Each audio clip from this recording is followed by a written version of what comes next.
आप सबों का इस YouTube चैनल में स्वागत है। हम लोग अर्थ इकोनॉमिक्स पढ़ रहे हैं। इकोनॉमिक्स में हम कहाँ आ चुके हैं? हम अध्याय 2 पर आ चुके हैं। हम कहाँ पे आ चुके हैं? अध्याय 2 पर आ चुके हैं, जिसका क्या नाम है? राज्य एवं राष्ट्र की आय। हम राज्य बोले तो बिहार की बात करेंगे और राष्ट्र बोले तो भारत की बात करेंगे। लघु उत्तरीय प्रश्न और दीर्घ उत्तरीय प्रश्न को ध्यान में रख करके बनाया गया है। तुम यहाँ ध्यान से देखो, हम क्या कर रहे हैं? हम राष्ट्र का निर्माण कर रहे हैं। तो हम लोग राष्ट्र का निर्माण कैसे होगा? जब हम लोग राष्ट्र और राज्य की आय को बढ़ाएंगे। तो हम लोग बिल्कुल उसी सब चीज को देखेंगे। तो चलो बिना किसी देरी का देखते हैं। गुड। पहला क्वेश्चन क्या है? आय से आप क्या समझते हैं? हम बात कर रहे हैं, आय की बात कर रहे हैं। तो जब हम आय क्या है तो कहता है यह एक मापदंड है। हम पूछते हैं ना तुम्हारी आय क्या है, पहले हम व्यक्ति की आय को समझते हैं। तो कहता है यह एक मापदंड है, यानी नापते हैं। कहते हैं ना वो इतना रुपया कमाता है, उसको 1 लाख रुपया सैलरी आता है। तो हम क्या कर रहे हैं? माप रहे हैं। क्या माप कर रहे हैं? आर्थिक विकास को, देश की आर्थिक विकास की स्थिति का या मूल्यांकन करने के लिए किया जाता है। उसको 1 लाख का है तो हम अंदाजा लगाते हैं कि उसके परिवार की स्थिति कैसी होगी। तो उसी तरह जब हम देश की आय की बात करते हैं तो हम देश के आर्थिक विकास की स्थिति का अंदाजा लगाते हैं। यह किसी भी अर्थव्यवस्था के नागरिकों का व्यक्तिगत या सामाजिक आय की स्थिति को दर्शाता है। अगर हम कहते हैं किसी के परिवार की आय 10 लाख रुपए है तो हम उसके परिवार के प्रत्येक व्यक्ति की बात करते हैं। तो उसी तरह जब हम देश के आय की बात करते हैं तो हम इस देश के अर्थव्यवस्था के प्रत्येक नागरिकों की व्यक्तिगत और सामाजिक आय की बात करते हैं। इसलिए इसे समग्र रूप से प्रति व्यक्ति आय या राष्ट्रीय आय के रूप में जाना जाता है। या तो हम प्रति व्यक्ति आय कह दें या राष्ट्रीय आय कह दें। क्लियर हो गया? हमने प्रश्न नंबर 1 को समाप्त कर लिया है। अब हम प्रश्न नंबर 2 की ओर बढ़ते हैं। सकल घरेलू उत्पाद से आप क्या समझते हैं? जीडीपी और जीएनपी दो शब्द है, जीडीपी और जीएनपी। तो अभी हम जीडीपी समझेंगे, ग्रॉस डोमेस्टिक प्रोडक्ट। बहुत बार पूछता है जीडीपी का फुल फॉर्म क्या है। तो ये इसको हम हिंदी में कहते हैं सकल घरेलू उत्पाद। देखो सकल यानी पूरा का पूरा, सकल बोले तो पूरा का पूरा। घरेलू किसी के घर की हम पूरा चीज का बात कर रहे हैं, उत्पादन कितना हो रहा है। तो देश की बात कर रहे हैं यानी पूरा उत्पादन, देश की बात कर रहे हैं तो पूरा उत्पादन यानी वह कुल मात्रा जो किसी देश में किसी निर्दिष्ट वर्ष में वस्तुओं और सेवाओं की उत्पादन होती है। यहाँ पर एक बात ध्यान रखना है, हम जब किसी के आय की बात करते हैं तो हम उसके 1 वर्ष की ही बात करते हैं। तो यहाँ पर एक शब्द को लिखना जरूरी है, निर्दिष्ट वर्ष, यानी 1 वर्ष की बात करते हैं। तो क्लियर हो गया? प्रश्न नंबर 2 भी समाप्त हो गया। अब हम चलते हैं प्रश्न नंबर 3 की ओर। कहता है प्रति व्यक्ति आय क्या है? हम राष्ट्रीय आय पढ़े, उसी को हम प्रति व्यक्ति भी आय कहते हैं। अगर किसी के परिवार का आय 10 लाख है और उसके परिवार की संख्या 10 है तो प्रति व्यक्ति आय कितना हो गया? 1 लाख। यानी अगर इसको हम परिवार के बदले देश मान लें तो क्या हो जाएगा? देश की आय में देश में रहने वाली सभी लोगों की संख्या को अगर भाग दे देंगे तो हमको प्रति व्यक्ति आय मिल जाएगा। वही चीज लिखा हुआ है, प्रति व्यक्ति आय बराबर राष्ट्रीय आय बटे देश की कुल जनसंख्या, यानी राष्ट्रीय आय बटा देश की कुल जनसंख्या, देश की कुल जनसंख्या, यही बात है। तो कहता है प्रति व्यक्ति आय का निर्धारण करने के लिए देश की राष्ट्रीय आय को उस देश की कुल जनसंख्या से विभाजित किया जाता है। देश की राष्ट्रीय आय को देश की कुल जनसंख्या से क्या किया जा रहा है? विभाजित किया जा रहा है। यहाँ क्या किया जा रहा है? यहाँ पर हम विभाजित कर रहे हैं। तो जो भागफल प्राप्त होता है उसे ही प्रति व्यक्ति आय कहेंगे। जो भागफल मिल जाएगा वो क्या हो जाएगा? प्रति व्यक्ति आय हो जाएगा। प्रति व्यक्ति आय का आकलन निम्नलिखित प्रकार से किया जाता है। क्लियर हो गया? आगे बढ़ते हैं। प्रश्न नंबर 3 समाप्त हो गया। प्रश्न नंबर 4 की ओर। कहता है भारत में सर्वप्रथम राष्ट्रीय आय की गणना कब और किनके द्वारा की गई? कब हुआ था सबसे पहले और किनके द्वारा हुआ था? तो सबसे पहले कब हुआ था? 1868 ईस्वी में हुआ था। किसने किया था? दादा भाई नौरोजी द्वारा किया गया था। बहुत इंपॉर्टेंट क्वेश्चन है, कंपटीशन सब में पूछता है।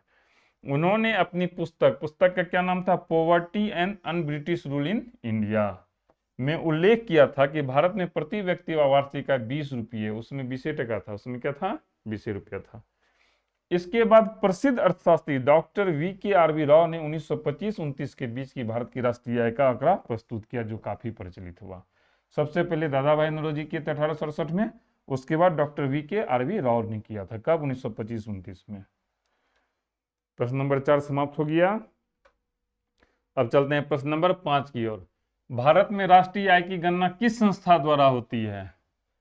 यही है, सेंट्रल स्टेटिस्टिकल ऑर्गेनाइजेशन, SSC से इसमें बहाली होती है, और जो टॉप लेवल पोस्ट होता है वो UPSC से। तो इसका आकलन कौन करता है? केंद्रीय सांख्यिकी संगठन, CSO, central statistical organisation. Statistics, math, जैसे मैथ पढ़ते हैं ना, बाद में हम स्टेटिस्टिक्स भी पढ़ते हैं, ये जस्ट लाइक एक मैथ की तरह होता है। तो जो इसकी पढ़ाई करते हैं वही इसमें नौकरी करते हैं। इस संस्था की स्थापना 1954 ईस्वी में हुई थी। कब हुई थी? 1954 ईस्वी में हुई थी। और इसका मुख्य उद्देश्य राष्ट्रीय आय के आंकड़ों को संकलित करना है। यह संस्था प्रतिवर्ष राष्ट्रीय आय के आंकड़े प्रकाशित करती है और हर साल करती है। हम लोगों ने प्रश्न 5 को पढ़ लिया है, अब हम लोग पढ़ रहे हैं प्रश्न नंबर 6। प्रश्न नंबर 6 क्या है? प्रश्न नंबर 6 है, राष्ट्रीय आय की गणना में होने वाली कठिनाइयों का वर्णन करें। हम क्या करने जा रहे हैं? हमारा उद्देश्य है हम राष्ट्रीय आय की गणना करेंगे, हम ये देखेंगे कि हमारे राष्ट्र की आय कितना है। तो सवाल है उसमें कितनी कठिनाइयां होगी। तो देखो क्या है, राष्ट्रीय आय की गणना करने में विभिन्न प्रकार की व्यवहारिक कठिनाइयां होती है, ये लाइन लिख देंगे, जिसमें कुछ प्रमुख बिंदु निम्नलिखित हैं। वो क्या क्या है? आंकड़ों को संग्रहित करने में कठिनाइयां होती है, क्योंकि यदि आंकड़े सही नहीं होंगे तो देश के विकास की सही स्थिति का पता नहीं चल पाएगा। देखो, हमारा जो देश भारत है वो एक बहुत बड़ा देश है, और उसकी जनसंख्या भी 1 बिलियन से ऊपर है ना, 1 अरब से ज्यादा हमारे देश की जनसंख्या है। तो अगर इतने लोगों का आंकड़ा को संग्रहित किया जाए तो ये क्या है? कठिन है। और यदि अगर हम आंकड़े को सही नहीं लाएंगे तो क्या होगा? इससे देश की विकास की सही स्थिति का पता नहीं चल पाएगा। क्लियर हो गया? दूसरा, दोहरी गणना की संभावना होती है। बहुत बार क्या होता है, अगर हम किसी चीज को गिनने जाएं, विद्यार्थी को मान लो कहीं 500 विद्यार्थी हो, उसको गिनने के लिए तुमको कहा जाए, तो तुम क्या करते हो? कभी कभी एक विद्यार्थी को 2 से ज्यादा बार तुम गिन लेते हो। तो बिल्कुल वही बात होती है कि हम क्या करते हैं, एक ही चीज को 2 बार काउंट कर सकते हैं। तो इसका क्या मतलब हुआ? जब हम किसी चीज को 2 बार जोड़ देंगे तो क्या होगा? गणना में गलती हो जाएगी। तीसरा क्या है? मूल्य को मापने में कठिनाई होती है। किसी उत्पाद का मूल्य कितना होना चाहिए ये निर्धारित करना कठिन हो जाता है।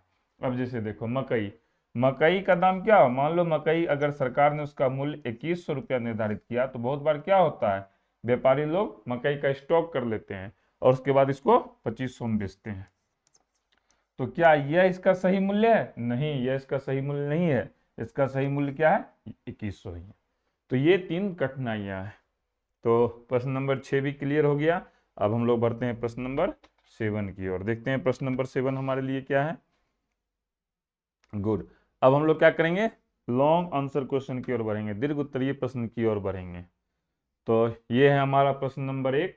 इसके बाद ये है इसका आंसर। चलो इसको हम समझते हैं क्या कहता है। कहता है, स्वतंत्रता प्राप्ति के पश्चात देश अपना आजाद हो गया। भारत सरकार ने, कौन सा सरकार? भारत सरकार ने कब और किस उद्देश्य से राष्ट्रीय आय समिति का गठन किया? देखो, कब किया और क्यों किया, राष्ट्रीय आय की जरूरत हमको क्यों पड़ी, उस चीज को हम इसमें समझते हैं। तो सबसे पहले हम देखते हैं, स्वतंत्रता प्राप्ति के उपरांत भारत सरकार ने अगस्त 1949 में, कब? 47 में हमारा देश आजाद हुआ, उसके बाद उसके 2 साल बाद अगस्त 1949 में उनका क्या नाम था? Professor PC Mahalanobis. क्या नाम था? प्रोफेसर पीसी महालबोनिस के नेतृत्व में राष्ट्रीय आय समिति का स्थापना की। ये सब क्वेश्चन पूछता है, किसकी अध्यक्षता में हुआ था? तो प्रोफेसर बीसी महालनोबिस की नेतृत्व में हुआ था। इस समिति की स्थापना का प्रमुख उद्देश्य, ये जो क्वेश्चन हमारा, इसका उद्देश्य क्या था? भारत की राष्ट्रीय आय का अनुमान लगाना था। ऐसे भी याद रखो, कैसे हम याद रखेंगे किसी चीज को? राष्ट्रीय आय समिति है, राष्ट्रीय आय समिति क्या करेगी? राष्ट्र की आय का निर्धारण करेगी, और राष्ट्र हमारा क्या है? भारत है। तो भारत की राष्ट्रीय आय का निर्धारण करना था। तो जैसे किसी कमेटी का गठन होता है तो उन्होंने कुछ स्टडी किया होगा, लोगों से बात की होगी, आय की गणना की होगी, तो उसकी गणना के बाद उन्होंने क्या किया, अपना एक रिपोर्ट जारी किया 1951 में। कब रिपोर्ट जारी किया? 1951 में। तो उसमें उन्होंने क्या किया था, तो उन्होंने उसने कहा कि 1948-49 में देश की संपूर्ण आय 8,650 करोड़ रुपये बताई गई। इस आकलन में भारत में प्रति व्यक्ति आय इतना रुपया थी। क्या किया गया, उन्होंने कहा हमारे देश की आय कितनी है, 8,650 करोड़ रुपया है। इससे उन्होंने क्या किया, उस समय जो देश की कुल जनसंख्या थी उसको उन्होंने भाग दिया और कहा कि 246 रुपया है। तो तुमको अगर जनसंख्या निकालने के लिए कहे तो क्या करोगे, इसके करोड़ में 246.9 से भाग दोगे तो हमें देश की जनसंख्या पता चल जाएगी। सन 1954 में, उसके 3 साल बाद, भारत सरकार ने राष्ट्रीय आय आंकड़ों के संकलन का दायित्व केंद्रीय सांख्यिकी संगठन को सौंप दिया। इस संगठन की स्थापना भी भारत सरकार ने की थी। यह संगठन अब प्रत्येक आर्थिक वर्ष के लिए राष्ट्रीय आय के आंकड़े प्रकाशित करता है। पहले इन्होंने सबसे पहले दिया पीसी महालनोबिस को दिया। उसके बाद भारत सरकार ने 1954 में क्या कहा, अलग अलग कमेटी बनाना बेवकूफ़ी है, क्योंकि अलग अलग कमेटी बनाने से क्या होती है, सरकार के खर्चे बढ़ जाते हैं। तो उन खर्चों को कम करने के लिए सरकार ने कहा केंद्रीय सांख्यिकी संगठन आपको ही अब से राष्ट्रीय आय को नापना है। तो क्लियर हो गया हमारा ये भी क्वेश्चन। अब हम लोग बढ़ते हैं प्रश्न नंबर 2 की ओर। अब हम लोग किधर बढ़ते हैं, प्रश्न नंबर 2 की ओर। ये एरो है, इस एरो का मतलब है इसके बाद भी चीज है। तो अगर हम इसमें ही डालते तो छोटा छोटा हो जाता, दिखने में दिक्कत होता, तो इसलिए हमने इसको क्या किया है, एक स्लाइड में डाला, दूसरा स्लाइड में, आधा इसमें और आधा दूसरे स्लाइड में। क्या है क्वेश्चन, राष्ट्रीय आय की परिभाषा दें हमसे। अभी तक जो हम राष्ट्रीय आय पढ़ रहे हैं उसकी हमसे परिभाषा मांग रहा है, और क्या कहता है, इसकी गणना की प्रमुख विधियां कौन कौन सी है। तो सबसे पहले हमको राष्ट्रीय आय का परिभाषा दे देना है और उसकी गणना कैसे कैसे करते हैं उसकी विधियों दे देते हैं। तो कहता है सबसे पहले हम कुछ प्रसिद्ध अर्थशास्त्रियों द्वारा दी गई परिभाषाओं का उल्लेख करेंगे। सबसे पहले प्रोफेसर अल्फ्रेड मार्शल ने कहा, क्या कहा, किसी देश की श्रम एवं पूंजी का देश के प्राकृतिक संसाधनों का उपयोग करने से प्रतिवर्ष भौतिक तथा अभौतिक वस्तुओं पर विभिन्न प्रकार की सेवाओं का जो शुद्ध समूह उत्पन्न होता है उसे राष्ट्रीय आय कहते हैं। बहुत लंबा चौड़ा लाइन है, याद करने के लिए जाओगे तो याद नहीं होगा। तो चलो इसको हम लोग समझते हैं। क्या कहता है, श्रम मानव, कहता है श्रम मानव हो, अगर पशु का भी हम उपयोग कर रहे हैं, जैसे कि बहुत जगह क्या होता था उस समय खेती करने के लिए बैल का उपयोग किया जाता था, तो मानव और बैल सब, प्रत्येक जानवर का श्रम लगा दिए, मानव का श्रम लगा दिए, और जो पूंजी है देश के पास, जितने भी पैसे हैं उसको अगर हम एक साथ कर लें, तथा आदमी आ गया, पैसा आ गया, और कुछ प्राकृतिक संसाधन, प्राकृतिक संसाधन की जब हम बात करते हैं, कोयला, पेट्रोलियम, यहाँ तक कि पानी, जल संसाधन, वायु संसाधन, सबका अगर उपयोग कर लें तो प्रति वर्ष, एक वर्ष में जितना सामान बनता है या अभौतिक, जैसे सेवा, मैं जो तुमको पढ़ा रहा हूँ ये क्या हुआ, अभौतिक चीज हुआ, इसको हम लोग छू नहीं सकते हैं पढ़ाने की प्रक्रिया को, इसको हम लोग अभौतिक कहते हैं। केमिस्ट्री में पढ़ा होगा ना, फिजिक्स में भी पढ़ना है, केमिस्ट्री में भी पढ़ना है, कुछ चैप्टर क्या है फिजिक्स और केमिस्ट्री में कॉमन होते हैं। तो कहता है कि उस पर जितना भी शुद्ध समूह उत्पन्न होता है उसको हम राष्ट्रीय आय कहते हैं, अगर सबको पैसा में कन्वर्ट कर दें तो। एक का दे दिए, उसी तरह हम दूसरा व्यक्ति का देते हैं। दूसरा व्यक्ति कौन है, उसका नाम है प्रोफेसर पीगू। क्या नाम है उसका, प्रोफेसर पीगू। वो कहते हैं राष्ट्रीय या राष्ट्रीय लाभांश किसी समाज की वस्तुनिष्ठ अथवा भौतिक आय का वह भाग है जिसमें विदेश से प्राप्त आय भी सम्मिलित होती है और जिसकी मुद्रा के रूप में माप हो सकती है। इन्होंने कहा, किन्होंने, क्या नाम इनका, अल्फ्रेड मार्शल ने कहा देश के अंदर, इन्होंने क्या कहा, देश के अंदर। लेकिन ये जो हमारे महाशय हैं प्रोफेसर पीगू, ये कहते हैं देश के अंदर ही नहीं, देश के बाहर से भी अगर हमारे देश में कुछ पैसा आता है, जैसे हम क्या करते हैं, वर्ल्ड बैंक से कर्जा लेते हैं, IMF से कर्जा लेते हैं, एशियन डेवलपमेंट बैंक से कर्जा लेते हैं, कहता है उससे भी जो आय होगी वो भी क्या होगी, हमारी राष्ट्रीय आय होगी। इसको और अच्छे से समझो, कोई व्यक्ति क्या करता है, बैंक से कर्ज लेता है, अपने व्यापार को बढ़ाता है, तो कहता है कर्ज लेने के बाद उसके व्यापार में जो आय होगी वो भी उस व्यक्ति की आय होगी। तो मेरे ख्याल से क्लियर हो गया। अब हम लोग इसका दूसरा स्लाइड देखते हैं। दो चीज को हम लोग देख लिए हैं, वहां आधा है और यहाँ क्या है, पूरा है। क्या कहता है, इसी तरह अनेक अनेक अर्थशास्त्रियों ने अपनी अपनी परिभाषाएं दी है, लेकिन हम साधारण भाषा में साधारण रूप से राष्ट्रीय आय को परिभाषित करेंगे। ये दीर्घ उत्तरीय था, इसलिए हमने उसको और उसको लिखा, ऐसे लिखने की कोई आवश्यकता नहीं थी। क्या कहता है, देश की संपूर्ण श्रम शक्ति तथा पूंजी के सहयोग तथा देश में उपलब्ध प्राकृतिक संसाधनों का उपयोग करके जो भौतिक तथा अभौतिक उत्पाद उत्पन्न होता है उसे मौद्रिक रूप में व्यक्त मूल्य को ही राष्ट्रीय आय कहते हैं। कहता है पूरा श्रम, मानव का भी श्रम और पशु का भी श्रम, जो हमारे पास संसाधन है और जो उत्पाद हमारा बना, अब वो उत्पाद भौतिक भी हो सकता है और अभौतिक भी हो सकता है, सबको पैसा में कन्वर्ट कर दीजिए। तो उन सबों को कन्वर्ट करने के बाद जो आय होगी उसको हम राष्ट्रीय आय कहेंगे। तो अब कहता है इसकी गणना की प्रमुख विधियां क्या क्या है। पहला है सकल घरेलू उत्पाद, ग्रॉस डोमेस्टिक प्रोडक्ट। दूसरा क्या है, सकल राष्ट्रीय उत्पाद, इसको हम लोग कहते हैं ग्रॉस नेशनल प्रोडक्ट। और तीसरा है शुद्ध राष्ट्रीय उत्पाद, नेट नेशनल प्रोडक्ट।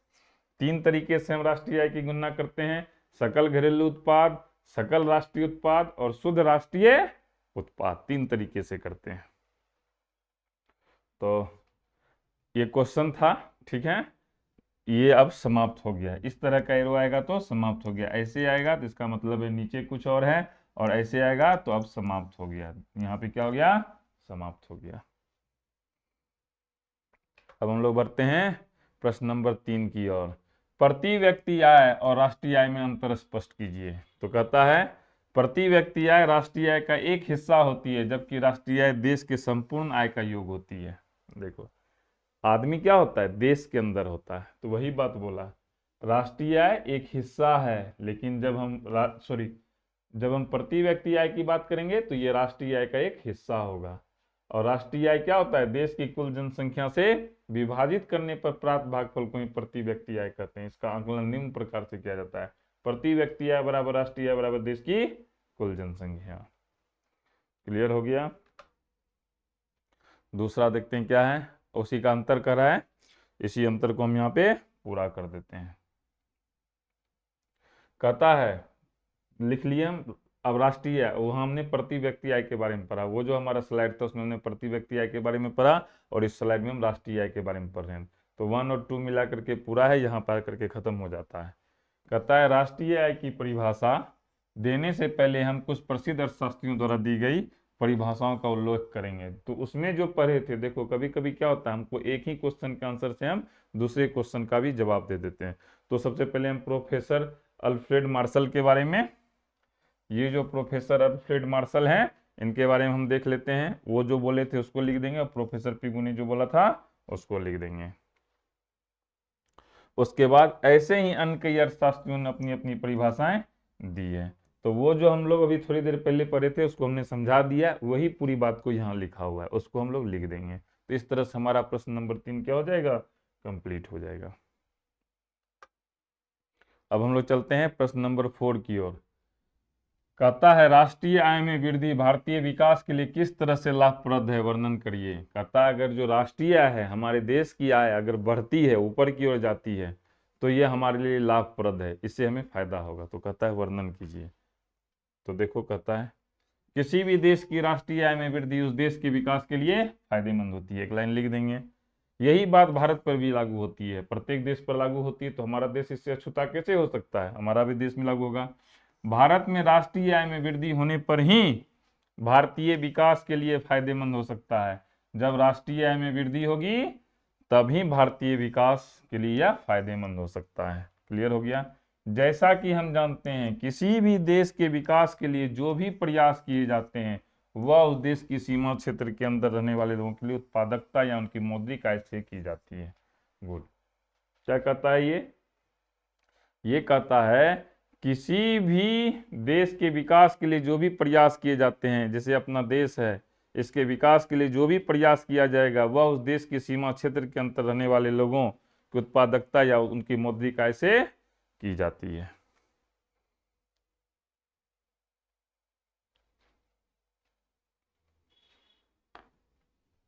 क्लियर हो गया। अभी की जो स्थिति है में विश्व के सभी देश अपने अपने उत्पाद तैयार करते हैं, जिसमें विकास की योजना को प्रमुखता दी जाती है। इसका मुख्य उद्देश्य देश के उत्पादन के साधनों की क्षमता बढ़ाने की रहती है। इससे देश के लोगों की आय की प्राप्ति होती है, लोगों की आय बढ़ने से ही देश की आय बढ़ सकती है। देखो, सब देश क्या करता है, वो एक योजना बनाते हैं हमारे देश की आय कैसे बढ़ेगी। तो देश की आय को हम जब प्रति व्यक्ति आय से भाग देते हैं तो देश की आय को जब हम देश की जनसंख्या से भाग देते हैं तो हमें प्रति व्यक्ति आय प्राप्त होती है। तो अगर देश की आय ज्यादा होगी तो व्यक्ति की आय ज्यादा होगी, इसलिए ये हमारे देश के लिए लाभप्रद है। ये हुआ स्लाइड 1। और अब हम चलते हैं स्लाइड 2 में। उसी का आधा भाग इधर है। तो देखो अब क्या कहता है, जैसे राष्ट्रीय आय बढ़ेगी तो देश का विकास संभव होगा। तो आय बढ़ेगा तो जैसे क्या है, अगर कोई व्यक्ति का परिवार है, उसको मान लो 1 लाख रुपया महीना आता है, अगर उसको 2 लाख रुपया महीना आ जाएगा तो क्या होगा, वो परिवार की भलाई के लिए उस पैसे को कहीं और लगाएगा, फिर अपनी आय को दोगुना करेगा। तो अब मान लो किसी को ज्यादा पैसा गया तो क्या करेगा, अपने बच्चों को अच्छी शिक्षा देगा। ठीक है, देश को आता है तो वो क्या करता है, ज्ञान और विज्ञान में लगाता है। अब क्या है, हम लोग दूसरा ग्रह पर भी जा सकते हैं, पूंजी का निवेश हो सकेगा, इससे नए नए रोजगार का भी सृजन होगा। जब हम कोई रोज उद्योग लगाएंगे या कोई चीज की नींव की स्थापना करेंगे तो बिना मानव के सहयोग से वो नहीं हो सकता है। तो इसमें क्या होगा, रोजगार मिलेगा और अंतोगत्वा अंततः इसका प्रभाव प्रति व्यक्ति आय पर ही पड़ेगा। जिससे जैसे प्रति व्यक्ति आय बढ़ेगा तो क्या होगा, राष्ट्रीय आय भी प्रभावित हो सकती है। तो वस्तुओं का उत्पादन बढ़ाकर ही व्यक्तियों की आय बढ़ाई जा सकेगी। इस प्रकार स्पष्ट है कि उत्पादन को और अधिक बढ़ाकर ही हम देश की उच्चतम विकास की स्थिति तक पहुंच सकते हैं। क्लियर हो गया, आगे बढ़ते हैं। अब क्या है, प्रश्न नंबर 6। अब हमारे पास है प्रश्न नंबर 6। क्या प्रति व्यक्ति आय में वृद्धि राष्ट्रीय आय को प्रभावित करती है, वर्णन करिए। देखो सेम चीज है, अगर हमारे देश की आय बढ़ती है तो हमारी आय बढ़ेगी। तो उसी तरह से अगर प्रति व्यक्ति आय में वृद्धि होगी तो राष्ट्रीय आय भी बढ़ेगी। कहता अगर प्रति व्यक्ति आय में वृद्धि होती है तो ये राष्ट्रीय आय को प्रभावित करती है। कैसे, हम जिस दृष्टि से भी विचार पहले स्तर पर प्रति व्यक्ति आय से ही आती है, भले ही हम पहले राष्ट्रीय आय को लिया जाता है और उसमें देश की जनसंख्या से भाग दिया जाता है और भागफल को प्रति व्यक्ति आय माना जाता है। प्रति व्यक्ति आय का हम परिभाषा लिख दिए, लेकिन प्रति व्यक्ति आय को ही मूल रूप से महत्व दिया जाता है। क्यों, जिस देश में किसी व्यक्ति की आय जितना अधिक होगी वह देश उतना ही अधिक विकसित माना जाएगा। आज अमेरिका विकसित क्यों माना जाता है, क्योंकि वहां पर जो लोगों की प्रति व्यक्ति आय है वो क्या है, वो ज्यादा है। इसको पलटकर हम ऐसा भी कर सकते हैं, जिस देश की राष्ट्रीय आय जितना ही अधिक होगी उस देश की प्रति व्यक्ति आय भी उतनी ही अधिक होगी। इस दृष्टि से हम कह सकते हैं कि प्रति व्यक्ति आय में वृद्धि ही राष्ट्रीय आय को प्रभावित करती है। देखो कोई परिवार है, अगर परिवार का आय ज्यादा है तो व्यक्ति का आय ज्यादा है, उसके हर एक व्यक्ति का। अगर हर एक व्यक्ति का आय ज्यादा है तो परिवार का आय ज्यादा होगा। इसको और बढ़िया से समझो, क्लासरूम में कोई व्यक्ति को, कोई लड़का को अगर 500 में 500 आया तो इसका क्या मतलब है, उसका प्रत्येक सब्जेक्ट में नंबर ज्यादा है। और अगर हम इसको ऐसा कर दें कि उसके प्रत्येक सब्जेक्ट में 100 में 100 है तो इसका क्या मतलब होगा, उसको 500 हुआ। तो ये बिल्कुल उसी तरह से, तो इसमें ऐसा और वैसा एरो नहीं है, तो ये इसी में समाप्त हो गया। तो हम लोग प्रश्न नंबर 6 देख लिए हैं। अब हम लोग बढ़ रहे हैं प्रश्न नंबर 7। प्रश्न नंबर 7 नहीं है, ये थोड़ा सा एडवर्टीजमेंट है। ये हमारी वेबसाइट है जिस पे आप जाकर के ऑब्जेक्टिव टेस्ट दे सकते हैं। उसका नाम क्या है, asanbiharboard.co.in। लैपटॉप पे ऐसा दिखता है और मोबाइल में इस तरह का दिखता है। और बहुत जल्द जो है हम एक सीरीज लेकर के आएंगे SSC, अग्निवीर और पॉलिटेक्निक पे। तो ईश्वर आप लोगों को सफलता प्रदान करे। धन्यवाद।